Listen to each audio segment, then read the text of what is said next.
Hello student, मी Ravi sir, Shri Chaundeshwari science academy इचलकरंजीमधून. विद्यार्थी मित्र, आपण cell cycle and division lecture number 3 वर पोहोचलेलो आहोत. यापूर्वी मला काही MCQ मी सांगतो, त्याचा आन्सर करा कमेंटमध्ये. पहिला आन्सर आहे, क्वेश्चन आहे आपल्यासाठी की सेल सायकलमध्ये कोणत्या स्टेजमध्ये, सेल सायकलच्या कोणत्या स्टेजमध्ये DNA डबल होतो. DNA डबल होतो. काय सांगितलं? DNA डबल होतो. त्यानंतर तुम्हाला सांगायचं आहे, what are two check point in cell cycle. Cell सायकलमध्ये जे चेक पॉइंट आहेत त्यांची नावं तुम्हाला सांगायचे आहे. आणि लास्ट क्वेश्चन आहे, जो सेंट्रोझोम आहे, सेंट्रोझोम कधी डबल होतो. इंटरफेस मध्ये सेंट्रोझोम कधी डबल होतो. ही 3 MCQ काय करा, मला कमेंटमध्ये आन्सर करा आणि आपण काय करूया, हा टॉपिक सुरू करूया. ओके, ठीक आहे. पहिला एनसीईआरटी काय सांगते पहिला बघूया आणि मग आपण पुढे जाऊया. तर बघा या ठिकाणी, तर काय दिसते बघा या ठिकाणी, this is most dramatic period of the cell cycle involving the major reorganisation virtually all component of the cell. तर काय म्हटले बघा की आपण या ठिकाणी सेल सायकलमध्ये काय बघालोय, एक सेल आहे, या सेलला आपली ग्रोथ केली, ग्रोथ केल्यानंतर काय केलं, 2 डॉटर सेल तयार केली, 1 आणि 2. ग्रोथला काय म्हणजे ही आहे ग्रोथ फेज. ग्रोथला म्हटलं आपण इंटरफेज, ग्रोथला काय म्हटलं इंटरफेज. आणि डिव्हिजनला काय म्हटलं मायटोटिक फेज.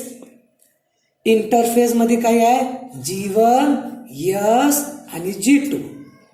आता आपण काय केलं बघा, इंटरफेज आपलं कंप्लीट झालेलं आहे. आपण काय केलोय, डिव्हिजन म्हणजे मायटोटिक फेज मध्ये आलो आहे आणि मायटोटिक फेजला आपण यंग फेज मध्ये म्हटले. आता यांनी काय म्हटलं, this is most dramatic period. आता ड्रामा म्हणजे काय बघा, नाटक, बरोबर आहे. आपण एखादं नाटक बघा जातो ना, त्यातले सर्व इव्हेंट तुम्हाला पाहायला मिळतात. त्याच पद्धतीनं की मायटोटिक फेज मध्ये प्रोफेज, मेटाफेज, एनाफेज, टिलोफेज या तिन्ही फेज मध्ये व्हर्च्युअली कंपोनंट तुम्हाला पाहायला मिळतात. म्हणून यंग फेजला ड्रॅमॅटिक पिरियड म्हटलं जाते. हा MCQ बघा सगळ्या पुस्तकामध्ये तुम्हाला पाहायला मिळणार. सिंगेल असेल, ट्रुमेन असेल, GRB असेल. तर यंग फेजला काय म्हटलंय, ड्रॅमॅटिक फेज किंवा पिरियड म्हटलंय. Mitosis seen the number of chromosome in parent and progeny same. Mitosis मध्ये काय होते की समजा पेरेंट 2N असेल तर डॉटर सेल जी बनत्या 2N बनत्या. पेरेंट N असेल तर डॉटर सेल पण काय होणार, N बनणार. म्हणजे क्रोमोझोम नंबर जे आहे ते सेम राहतात. काय राहतात, क्रोमोझोम नंबर सेम राहतात. And so it is called equational division. Equational division मायटोसिसला काय म्हटलं जाते, इक्वेलेशनल डिव्हिजन. पेरेंट मध्ये जेवढं क्रोमोझोम आहे तेवढंच डॉटर सेल मध्ये येतात. लक्षात. पण तू मिओसिस मध्ये असं घडत नाही, लक्षात ठेवा. मिओसिस मध्ये रिडक्शन म्हटलं जाते. रिडक्शन, रिडक्शन म्हणजे कमी होणे. पेरेंट 2N असेल तर डॉटर N असणार. हा फरक आहे, ठीक आहे. म्हणजे काय म्हटलंय, मायटोसिस इज अ इक्वेलेशन डिव्हिजन. कारण क्रोमोझोम नंबर जे पेरेंट मध्ये आहे तेवढंच प्रोजेनी म्हणजे ऑफस्प्रिंग मध्ये असणार.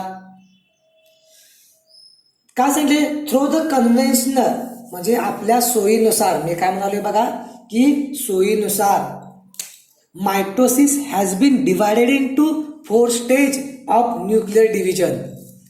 तर काय सांगितले बघा की ह्यामध्ये 4 स्टेज तुम्हाला सांगितलेले आहेत. It is very seen to understand cell division as a progressive process and very clear cut line cannot. बघा काय म्हटले बघा, very clear cut line cannot be draw between the various stage. या ओळीचा अर्थ काय बघा की आपल्या सोयीनुसार मायटोसिस मध्ये 4 फेज सांगितले, तिचे नाव मी लिहितो. प्रोफेज, मेटाफेज, एनाफेज आणि लास्ट वन आहे टीलोफेज. परंतु काय बघा, हिने काय सांगितलं बघा, ही प्रोग्रेसिव्ह आहे, असं स्टॉप होत नाही बघा, की एकदा प्रोफेज झाल्यानंतर 5 मिनिटं थांबलं, मेटाफेज झाल्यानंतर परत 10 मिनिटं चहा प्यायला गेलो, ॲनाफेज आल्यावर नाश्ता करायला गेलो, टीलोफेज झाल्यावर काम संपलं, असं नाही आहे. ही प्रोग्रेसिव्ह आहे, न थांबणारी प्रोसेस आहे. आणि त्यामुळं क्लिअर कट लाईन मार्क तुम्हाला कुठंच दिसणार नाही. फॉर एक्झाम्पल आपण म्हणतोय की जे काही एरोप्लेन जे आहे, एरोप्लेन काय करत्या, रनवेवरनं पळणार, टेक ऑफ करणार आणि फ्लाय करणार, परत लँड करणार. परंतु या काळामध्ये ती कुठं थांबते का सांगा, नाही आहे. म्हणजे आपण काय म्हटले, व्हेरी क्लिअर कट लाईन आपण काढू शकत नाही या दोन्ही स्टेजमध्ये. लक्षात, ठीक आहे. आता थोडंसं काय करूया, एक्स्ट्रा जरा विचार करूया एनसीईआरटी नंतर, जे आपल्याला गरज पडेल. काय सांगितलं बघा, it is also called somatic division, equational division. कारण का, की क्रोमोझोम नंबर पेरेंटमध्ये जेवढं आहेत तेवढंच डॉटर सेलमध्ये आहेत. This type of division mature somatic cell divide in such a way chromosome number kept constant in daughter cell equal to the parent. मगाशी सांगितलंय की पेरेंटमध्ये जेवढं क्रोमोझोम असणार तेवढंच क्रोमोझोम डॉटर सेलमध्ये किंवा नवीन बनणाऱ्या सेलमध्ये असणार. Mitosis discover in plant, German botanist Strasburger. Mitosis प्रथम प्लांटमध्ये ट्रॉसबर्गर यांनी पाहिलं. नेक्स्ट घ्या, मायटोसिस डिस्कवर्ड ॲनिमलमध्ये वॉल्टर अँड फ्लेमिंगनं सॅलॅमेंडर सेलमध्ये पाहिलं. आता मला एक सांगायचं, टर्म क्रोमॅटिन कोण दिलं सांगायचं. टर्म क्रोमॅटिन हा एमसीक्यू आहे. Term chromatin given by, comment करा. तर बघा, टर्म मायटोसिस बाय फ्लेमिंगनं काय दिलं, मायटोसिस दिलं. मायटो थ्रेड म्हणजे धागा, स्टेट म्हणजे धागे समान असणारी स्टेज म्हणू आपण. Generally mitosis take 30 minute to 3 hours. बघा, आपल्या बॉडीमध्ये 200-250 पर्यंतचे सेल आहेत आणि प्रत्येक सेलचं लोकेशन आणि वर्किंग वेगळं आहे. आणि त्यामुळं मायटोसिसचा जो काही टायमिंग आहे तो व्हेरी करतोय, म्हणजे वेगवेगळा असू शकतोय. The time of mitosis, species आणि स्पेसिफिक. बघा, मी काय म्हटले, फॉर एक्झाम्पल घेतलं की ह्युमन बिंगमध्ये जो लिव्हर आहे, लिव्हरमध्ये काय होते बघा, काय ना, हेपॅटो पोर्टल सिस्टम आहे. ह्युमनमध्ये आपण घेतलं लिव्हर महत्वाचा ऑर्गन आहे. कारण का, हेपॅटो पोर्टल सिस्टम काम करत असत्या. लिव्हरला बनवणारे सेल कुठले आहे, हेपॅटोसाइट. आता या लिव्हरमध्ये काय होते, डिटॉक्सिफिकेशन होत असते. समजा आपण ड्रग्स घेतलं, औषधं घेतली किंवा अल्कोहोल कंझ्युम केलं तर जे टॉक्सिक जे आहे लेवल कमी करण्याचं काम कुठं आले, लिव्हर म्हणजे हेपॅटो सेलवर याचा परिणाम आलाय. हेपॅटो सेल काय होणार, जास्त डेड होणार. मग डेड होत असेल तर इथं जास्त बनायला पाहिजे. याचा अर्थ हेपॅटोसाइटचा मायटोसिसचा जो रेट आहे, टायमिंग आहे, ते कमी असणार. फास्ट सेल बनत असतील. समजून घ्या तुम्ही या ठिकाणी, मायटोसिस काय आहे, इथं फास्ट व्हायला पाहिजे तरच आपलं लिव्हर चांगलं राहणार. जेवढे हेपॅटो सेल डेड व्हाल्यात तितकंच बनायला पाहिजे. म्हणून म्हटले काय, टाइम ऑफ मायटोसिस, स्पेसिफिक किंवा species of specific. It also depend on, बघा, it also depend on the temperature and type of tissue. बघा, मगाशी सांगितलं कोणत्या प्रकारचा टिश्यू आहे याच्यावर ते अवलंबून राहणार आहे. मायटोसिस ऑकर, हे महत्वाचं आहे बघा, IMP आहे. Mitosis occur diploid and haploid cell. Diploid म्हणजे 2n सेल, हेप्लॉइड म्हणजे n सेल. या दोन्ही सेलमध्ये आम्हाला मायटोसिस पाहायला मिळते. It occur in polyploidy. आता काय म्हणणार, पॉलीप्लॉडीचा अर्थ बघा की आपल्यामध्ये ह्युमनमध्ये 2 सेट आहेत. एक माताकडून आलेला आहे आणि एक पिताकडून आलेला सेट आहे. परंतु काही वेळा क्रोमोझोमचं 3 सेट 4 सेट असं जर पाहायला लागलं तर त्याला म्हणायचं पॉलीप्लॉइडी सेल म्हणायचं. आणि हे आम्हाला प्लांटमध्ये पाहायला मिळतात. ॲनिमलमध्ये पॉलीप्लॉइडी सेल आपल्याला पाहू शकत नाही. In plant mitosis commonly seen apical meristem root and shoot. बघा प्लांटची जी काही ग्रोथ होत्या ती ग्रोथ कशी होत्या बघा, लोकलाइज्ड आणि अनलिमिटेड. तुम्ही म्हणणार हे लोकलाइज्ड आणि अनलिमिटेड म्हणजे काय? बघा हे प्लांट आहे, हे प्लांट काय करतोय, हिचा वरचा भाग आहे अशा दिशेने ग्रो करायलाय आणि खाली काय माहिती काय, हे रूट आहे. हे रूट काय करते, जमिनीच्या दिशेनं ग्रो आलाय. म्हणजे काय लोकलाइज्ड झाला की नाही, वरचा भाग आणि खालचा भाग. शूट, रूट शूट आहे आणि रूटचा भाग आहे. रूट लिहितो मी, रूट ROOT. मग काय म्हटलंय ते बघा. आणि या दोन्ही ठिकाणी ॲपिकल मेरिस्टेमॅटिक सेल आहेत आणि मेरिस्टेमॅटिक सेल काय करतात, कंटिन्यू डिव्हिजन करत असतात. आणि कारण त्यामध्ये ऑक्सिन नावाचा हार्मोन असतोय. कुठला, ऑक्सिन नावाचा हार्मोन असतोय. आणि त्यामुळं प्लांट असं वरच्या दिशेने ग्रो करतोय आणि रूट काय करते, जमिनीच्या खाली असं ग्रो करत असते. हा सुद्धा एक MCQ आहे, लक्षात ठेवा. आता मला सांगा ॲनिमल ग्रोथ कशी असणार सांगा. ॲनिमल ग्रोथ कमेंटमध्ये टाका. मागच्या लेक्चरला मी सांगितलंय. तुम्ही मुलांना हे जे काही मी बोलतोय ते कमेंटमध्ये टाकला तर मागचं लेक्चर तुमच्या लक्षात आहे का नाही ह्याचं रिव्हिजन होतंय. लक्षात ठेवा की ॲनिमल ग्रोथ कशी असणार ते तुम्ही सांगा. ओके. तर बघा एक भाग तुम्हाला मी समजावून सांगण्याचा प्रयत्न करतोय. Mitosis occur in embryonic development in the main division group. काय होते बघा की आपण काय आहे, हा मेल गॅमेट आहे, हा फिमेल गॅमेट आहे, ही फिमेल आहे गॅमेट म्हणाले आणि हा मेल गॅमेट आहे. हे दोन्ही गॅमेट काय झालं, फर्टिलायझेशन झालं. म्हणजे काय झाला 2N. कारण हा हॅप्लॉइड आहे, हा हॅप्लॉइड आहे. ह्याला काय बनलं, ह्याला म्हटलं आपण झायगोट. सेक्शुअल रिप्रोडक्शन मध्ये मेल गॅमेट आणि फिमेल गॅमेट काय होत्यात, फर्टिलायझेशन करतात आणि झायगोट बनतात. आणि झायगोट काय आहे, 2N डिप्लॉइड आहे. आता बघा आपण ह्युमन बिंग काय आहे, सिंगल सेल झायगोट आहे. मी काय म्हणलोय, ह्युमन बिंग काय आहे, सिंगल सेल झायगोट आहे. तर इथे दिसायला बघा. आणि या झायगोटमध्ये झालं काय, मायटोसिस. मायटोसिस म्हणजे एक सेल आहे, एक सेलचं 2 सेल बनलं, 2चं 4. अशा प्रकारे काय झालं की मायटोसिस घडत झालं. म्हणजे याचा अर्थ असं म्हणूया की झायगोटमध्ये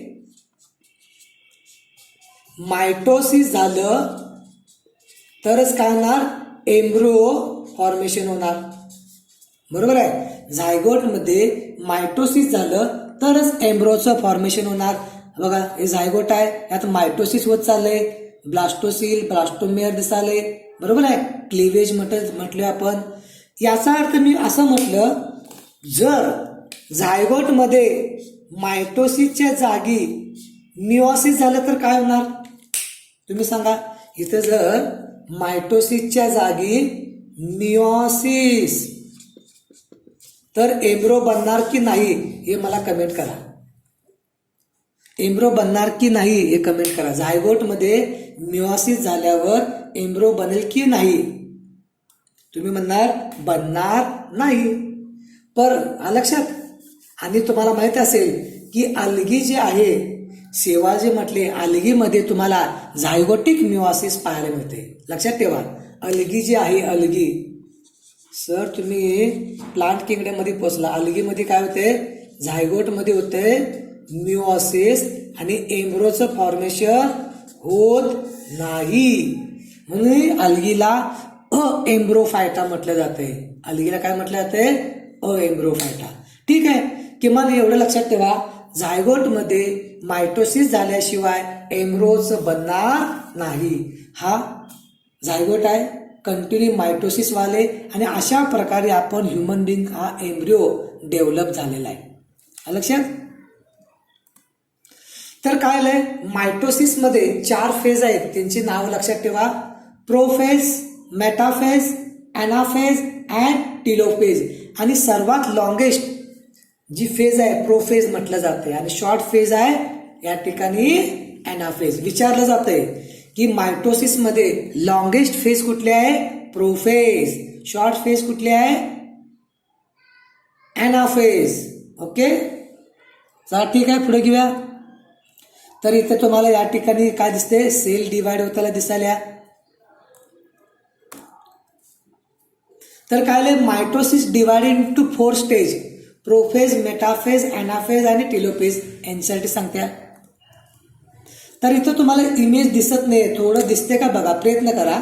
की इथं एक सेल आहे, या सेलनं काय केलं की प्रोफेज मध्ये आल्या, ही काय आल्या, प्रोफेज मध्ये अशी दिसाल्या, मेटाफेज मध्ये अशी दिसाल्या, एनाफेज मध्ये असं दिसाल्या आणि टेलोफेज मध्ये 2 सेल बनलेले आहे. टेलोफेज मध्ये 2 सेल काय झालेल्या बनलेली आहे. प्रोफेज मध्ये परत डिवायडेशन झाले बघा. It is the longest phase of mitosis.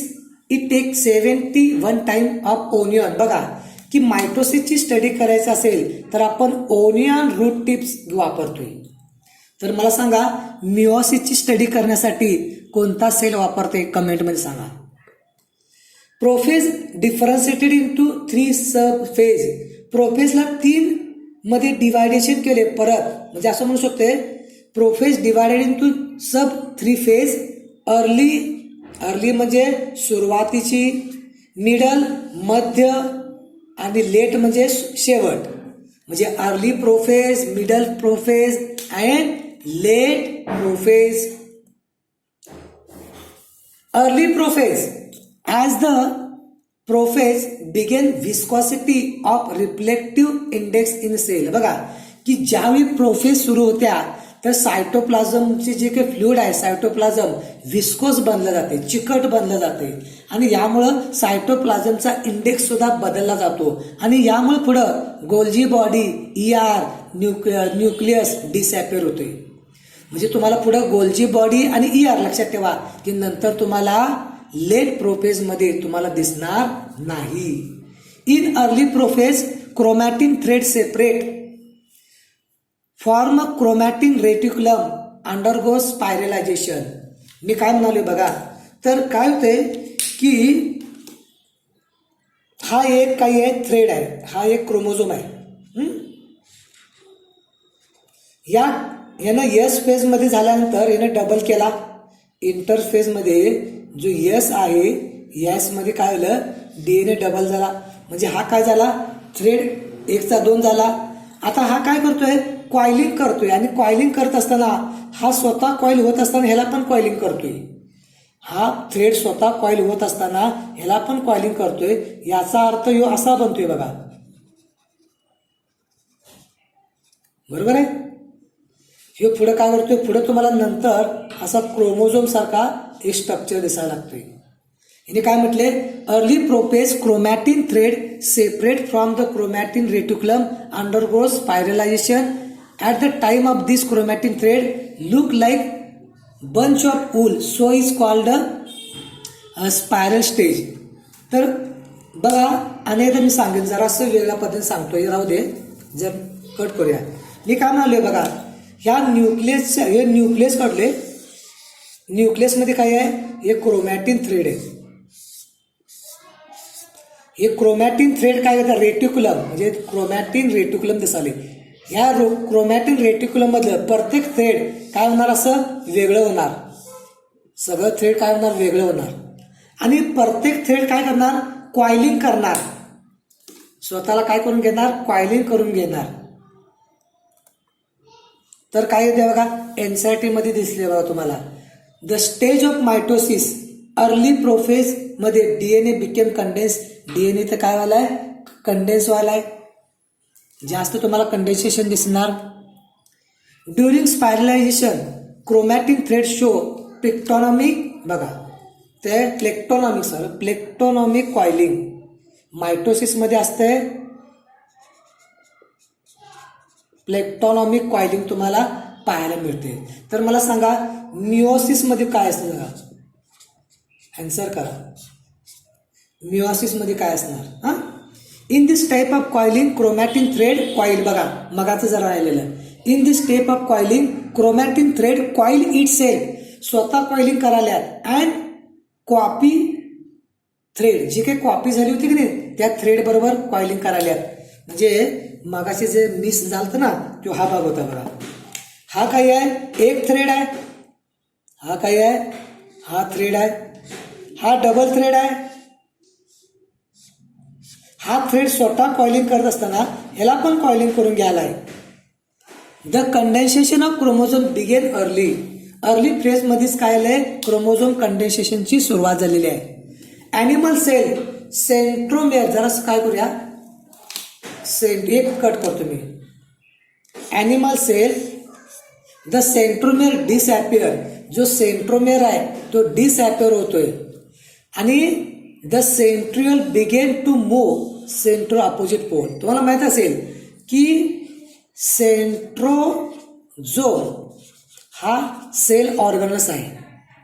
दोन सेंट्रिओल पासून बनलेला आहे. दोन सेंट्रिओल पासून बनलेला आहे. आणि त्याचबरोबर इंटरफेजच्या एस फेज मध्ये हा जो सेंट्रोझोम आहे किंवा सेंट्रोल आहे हा सायटोप्लाझम मध्ये डबल झालाय. आता यो डबल झालेला असल्यामुळं तो अपोजिट पोलकडे मूव्ह करायचा प्रयत्न करतोय. कुठं? Opposite pole. काय होते? ज्यावेळी न्यूक्लिअर स्पिंडल ॲपरेट्स बनतंय बघा, मी काय म्हणाले, हे न्यूक्लिअर स्पिंडल ॲपरेट्स बनणार आहे. यासाठी ॲनिमल सेलमध्ये सेंट्रिओलची रिक्वायर आहे.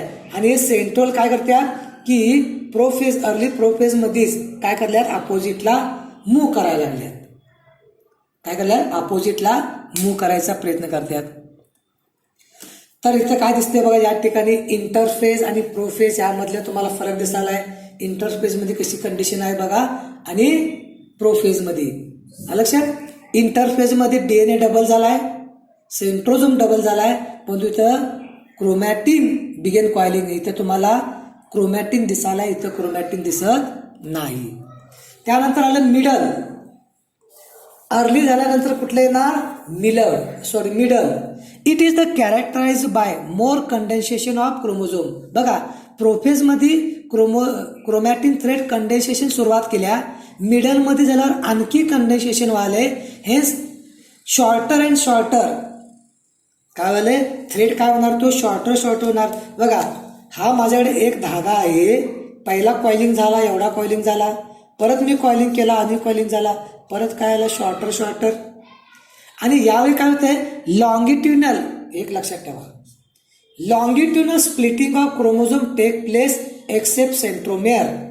काय झालंय की इतकं कंडेन्सेशन व्हायलंय की जो काही थ्रेड होता, लपलेला थ्रेड होता, एक बघा की हा एक माझ्याकडे काय आहे समोरून दिसत असेल तर तुम्हाला हा एकच पेन दिसालाय. हा काय दिसालाय? समोरनं एकच पेन दिसालाय. परंतु ह्याच्या जरा मी केलं तर ह्याच्या मागं हा दुसरा थ्रेड होता. आहे काय? आता तुम्हाला काय दिसालंय? दोन दिसाले. लक्षात? आणि असंच तर तुम्हाला क्रोमोझोम दिसाले. आता काय होणार? हे जे आहे इथनं काय आलं म्हणायचं? लॉंगिट्युनल स्प्लिटिंग ऑफ क्रोमोझोम एक्सेप्ट. हा काय आहे? सेंट्रोझोम आहे. हा काय आहे? बोट ठेवलाय ना, हा सेंट्रोझोम आहे. आणि असा आणि असा काय झाला? यो बघा स्प्लिटिंग वाले. स्प्लिटिंग किंवा एक इमेज बघूया आपण.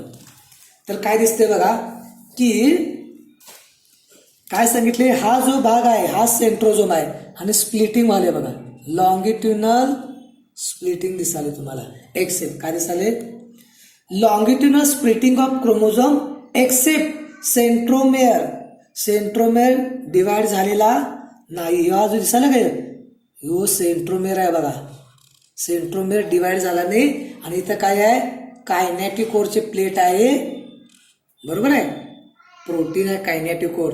परंतु इथं सेंट्रो हा काय आहे? सेंट्रोझोम डिवाइड झालाय का? नाही. सेंट्रोझोम डिवाइड झालेला नाही.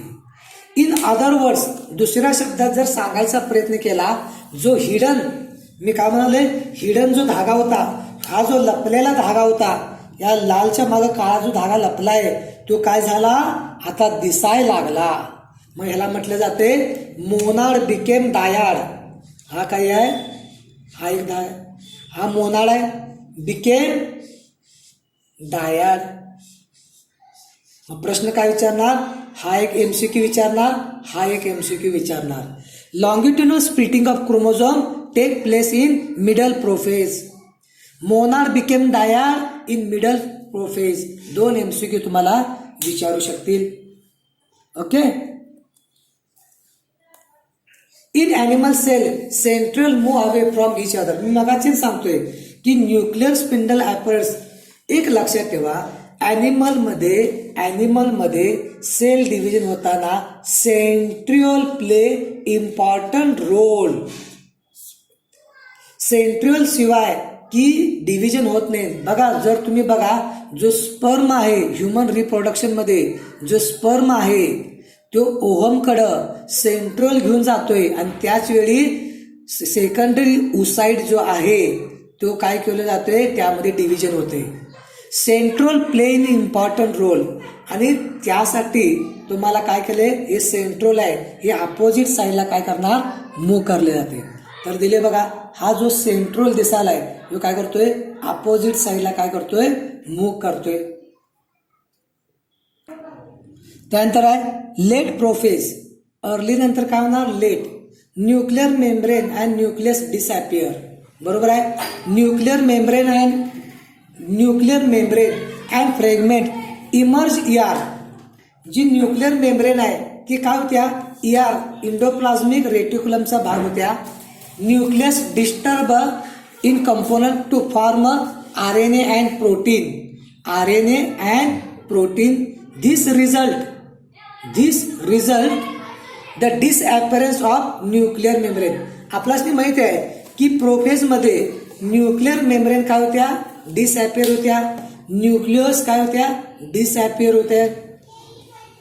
Due to disappearance nuclear membrane chromosome now expose in cytoplasm. काय होते बघा, हा एक सेल आहे, बरोबर आहे. आणि ह्या सेलच्या आत, हे सेलचे काय आत न्यूक्लियस आहे, न्यूक्लिअर मेम्ब्रेन आहे, आणि ह्याच्या आत काय आहे, हा DNA आहे. हा काय आहे, DNA.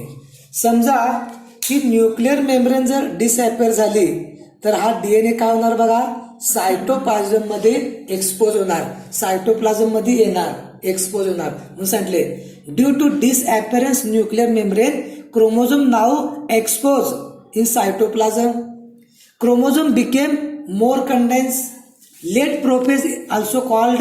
बघा की लेट प्रोफेजला काही वेळा म्हटलं जाते की प्रो मेटाफेज. कारण का, यानंतर मेटाफेज सुरू होणार आहे, यानंतर मेटाफेज सुरू होणार आहे. म्हणून काय म्हटलं जाते, लेट प्रोफेजला प्रो मेटाफेज असं म्हटलं जाते. लक्षात दिसते का बघा या ठिकाणी.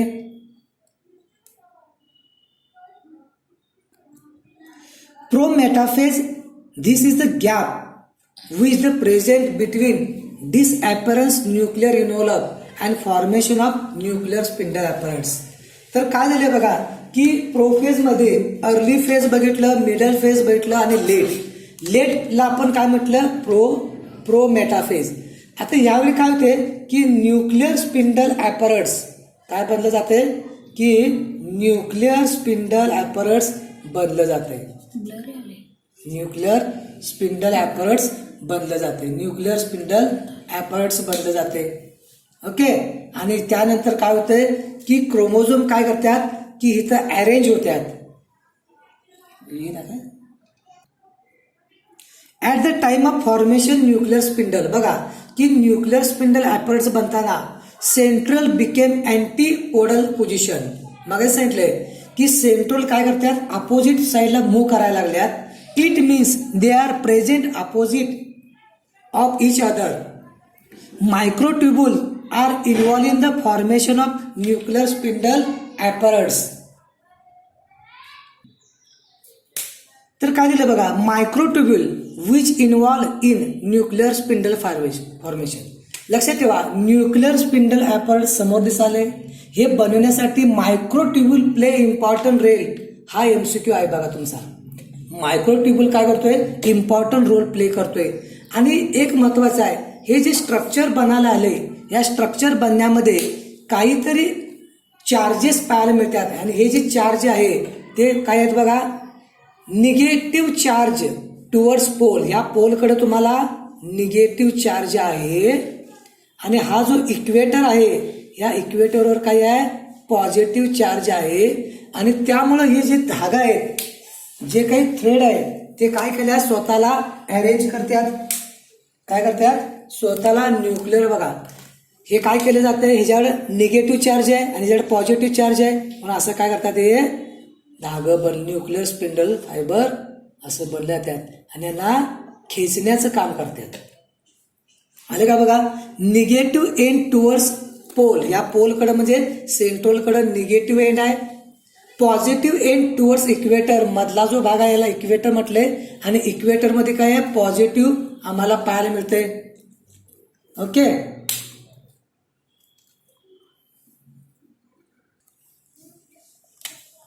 बघा थोडक्यात काय चाललंय बघा, आपण एक सेल आहे, या सेलनं काय केला, ग्रोथ केला, म्हणजे साईज तिनं आपली वाढवली आणि परत काय केलं तिनं, डिव्हिजन केलं आणि 2 डॉटर सेल केलं.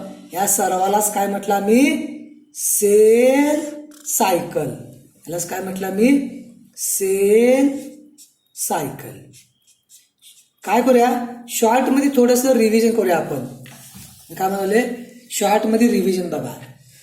ह्यामध्ये जो ग्रोथ जो आहे, या ग्रोथला तुम्ही म्हटला इंटरफेज. या ग्रोथला काय म्हटला तुम्ही, इंटरफेज. या इंटरफेज मध्ये 3 स्टेज होती, G1, S आणि G2. हे भाग पूर्ण झालता. मग आपण काय केलं, डिव्हिजन मध्ये आलो. या डिव्हिजनला यम किंवा मायटोटिक फेज मध्ये आलो. मायटोटिक फेज मध्ये काय होते बघा, की कॅरोकायनेसिस, न्यूक्लियसचं डिव्हिजन होतंय आणि सायटोकायनेसिस म्हणजे सायटोप्लाझमचे डिव्हिजन होते. आपण बघा कॅरोकायनेसिस मध्ये 2 असणार, मायटोसिस अँड मिओसिस, आणि आपण पोचले आहोत मायटोसिस. या मायटोसिस मध्ये तुम्हाला 4 फेज पाहायला मिळतात, प्रोफेज, मेटाफेज, ॲनाफेज आणि टिलोफेज. आणि प्रोफेज मध्ये बघितलं तर परत प्रोफेज मध्ये 3 ठिकाणी डिव्हिजन केलंय, अर्ली प्रोफेज, मिडल प्रोफेज. प्रोफेजला आपण काय केलं, ही जी प्रोफेज आहे याला डिवायडेशन केलं, अर्ली प्रोफेज, मिडल प्रोफेज आणि लास्ट वन आहे लेट. बरोबर आहे. हे आपण सगळं आतापर्यंत समजून घेतलं. हे सर्व समजल्यानंतर की आम्हाला एनसीईआरटी मध्ये काय सांगितले, थोडासा काय करूया आपण वाचूया आणि मग आपण लेक्चर स्टॉप करूया. ओके, आता बघा एनसीईआरटी कसे सांगते बघा, हीच गोष्ट तुम्हाला. फर्स्ट स्टेज ऑफ मायटोसिस बघा, फॉलोड यस आणि G2 झाल्यानंतर यंग फेज चालू होत्या. Yes and G2 phase, new DNA molecule. की यस मध्ये काय झालंय, डीएनए डबल झालेला आहे. हा, डीएनए डबल झालाय, not distinct but interview. DNA double जरी झाला असेल तरी सुद्धा तुम्हाला की डीएनए दिसणार नाही. Prophase mark bye initiation of condensation.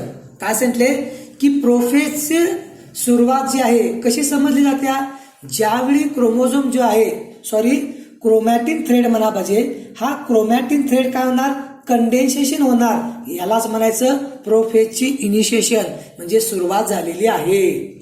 The chromosome material became untag during the process of chromatin condense. जे क्रोमोझोम जे आहे हा क्रोमॅटिन थ्रेड जो आहे हा काय करतोय, कंडेन्स होत आहे. Centriole had undergoes duplicate yes phase. Yes phase मध्ये तुम्हाला मी सांगितलं की यस फेज मध्ये डीएनए डबल होत असताना सायटोप्लाझम मध्ये सेंट्रोल हा काय आहे, डबल झालेला आहे. कधी, इंटरफेज मध्ये. Now begin to move towards opposite pole. आता हा जो सेंट्रोल आहे डबल झालेला होता इंटरफेज मध्ये, तो प्रोफेज मध्ये काय करतोय, अपोजिटला मूव्ह करतोय, अपोजिट साइडला मूव्ह करतोय. Now begin to move towards opposite pole of the cell. Completion of prophase can thus mark by following characteristic. आता तुम्हाला कसं समजणार की प्रोफेज संपलेली आहे, याचं काही रिमार्क तुम्हाला पाहायला मिळतात काय, तर बघा की chromosome material condense, chromosome material condense होणे टू फॉर्म मायटोटिक क्रोमोझोम. काय होते, हा जो क्रोमॅटिन थ्रेड आहे यो कॉइलिंग झाला, परत एकदा कॉइलिंग झाला आणि क्रोमोझोम सारखं स्ट्रक्चर बनणे, इथपर्यंत म्हणतोय प्रोफेज आहे. इथं काय झालं, प्रोफेज आमची इथं संपली. Chromosome are seen to composed to chromatin. लक्षात ठेवा की ह्या ठिकाणी क्रोमोझोम आहे तो काय होणार, मोनाड पासून डायाड दिसणार,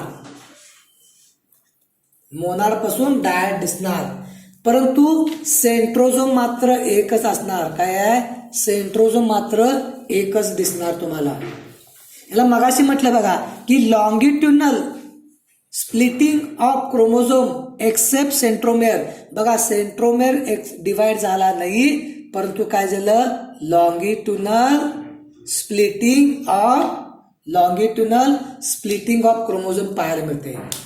initiation of assembly mitotic spindle. आता मायटोटिक स्पिंडलला काय म्हटलं, न्यूक्लिअर स्पिंडल ॲपरेट्स, जे मायक्रोट्युब्यूल पासून बनलं जाते. बघा इनी सरळ सांगितलं की मायटोटिक स्पिंडल बनवण्यामध्ये मायक्रोट्युब्यूल हे जे प्रोटीन नेचरचं आहे यांचा रोल महत्वाचा आहे. Initiation of assembly mitotic spindle microtubule the process काय सांगितले, component proteins component of the cell cytoplasm health.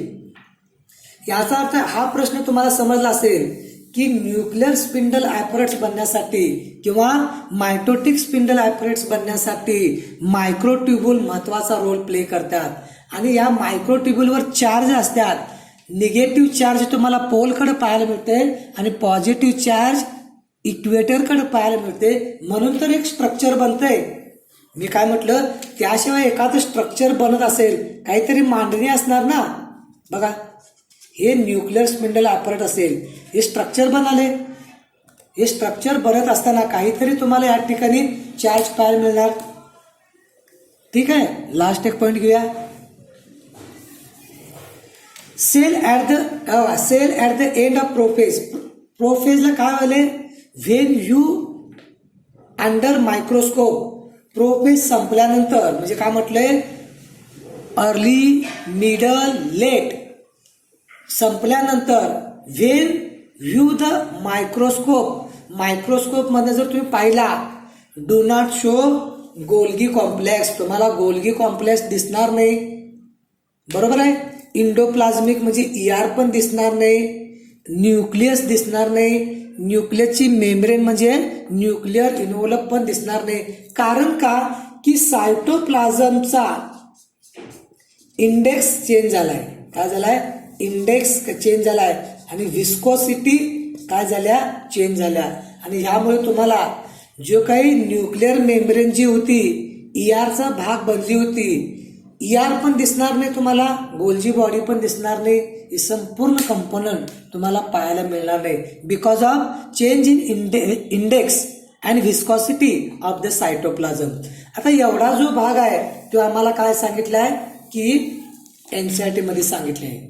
Okay, तर ह्या ठिकाणी आपला या ठिकाणी लेक्चर नंबर 3 काय होतंय, कम्प्लीट होते. Okay, bye.